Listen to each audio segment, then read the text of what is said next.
Hello everybody, welcome back to my studio. This is Nathifa. Today I'm working on a spring-inspired envelope. I'm using the basic Kraft envelope for this project. And I've opened this one, but you don't have to open it for what we're going to be doing today. I'm also going to be using this stencil. It's THS075 by Tim Holtz. And it's just perfect. I'm using distressed paints as well. This one is Kitsch Flamingo. We're going to use squeezed lemonade, cracked pistachio, a little bit of fun with that. And then we're going to be using tumble glass paint as well, and texture paste in opaque matte. A couple of palette knives is going to be needed for this project, and distressed archival ink in hickory smoke. And the stamp set, it is a really lovely one, Tidbits CMS 488, and that's what we're going to be doing. So jumping in, we're going to be inking the entire back of our stamp, and we're going to be stamping the whole envelope. You don't have to go like too, I guess really intense with it. It can be kind of light in some places. And it's just really a filler for the background, so we don't have a very just like, blank envelope. So that's what I'm doing here.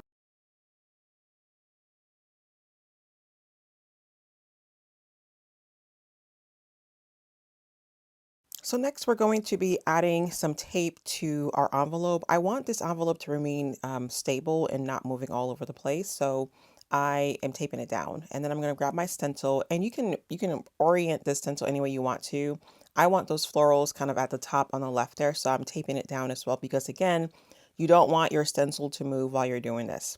I'm going to grab my texture paste, and we're going to actually be creating a variety of colors of texture paste. So I'm just going to put some down on my glass mat, and because I'm going to be mixing these with the different distress paint colors, so it looks really, really cool.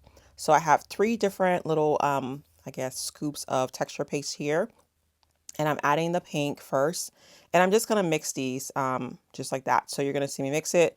I'm going to add the blue and then the yellow, and I'm going to mix them all as well until I have all the colors that I want. So that's what I'm doing here now. So if you're worried about if you're going to have enough time to use all of these before they dry out, that's totally fine. I use the same ones for, for like all the entire envelope, and it didn't dry out on me, so it's okay. So what I'm doing here next is just I'm using my angled palette knife, and I'm very carefully putting the texture paste on to the part of that floral piece that I want it to look, because I want three different colors of blooms. And so I'm putting that on there and just sort of taking my time and going with it. Okay, so I'm going to clean that off. I'm going to switch to the blue, do the blue bloom for what I want it to be. And once I'm done with that one as well, I'm going to clean that off, and I'm going to switch to my yellow and do my yellow bloom as well. And so I wanted to do green for my leaves, but I didn't make a green, I guess, texture paste. So here we go. We're going to make our green one. And then I'm going to use this to do all of my leaves for the entire envelope. So I'm going to put my green down and create this, the leaves for my envelope. And I think it looks really, really cool. So going to keep doing that all the way through until we get done. And I'm switching my palette knife as well, because you want something that's going to help you kind of get into the different crevices. Make sure you're trying to hold your stencil down. And here we go. Here's the first set.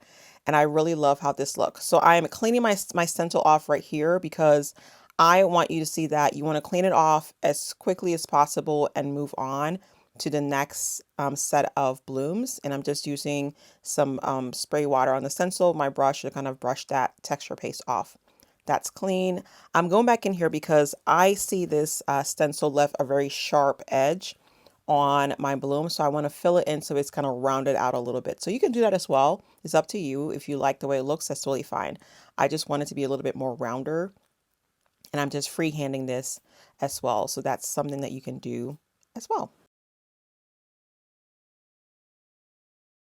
All right, so once I'm done, I'm going to move over to the other side.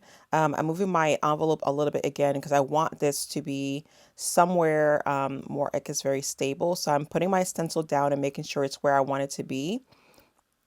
And again, you can orient your stencil any way you want to. I wanted one set of blooms on the left side, top left, and I wanted one set of blooms on the right, on the bottom right of the envelope. So that's what I'm kind of doing here to make sure. But again, you can do whatever you want. Make sure you tape it down.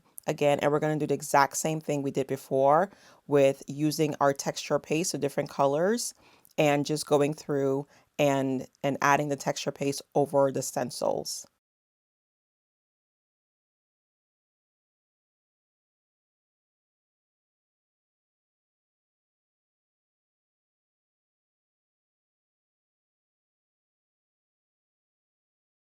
And if you find that your texture paste is kind of going over another set of blooms or the leaf and you're kind of mixing colors, do not worry about that. You can always go back in afterwards, and you'll see me do this. You can always go back in afterwards and use some distress paint to kind of touch up the parts where your texture paste, maybe if overlapped one of the blooms or the leaves or whatever the case may be. So don't be too panicked or don't fret over that. It's totally fine. And you can kind of do that as you need to.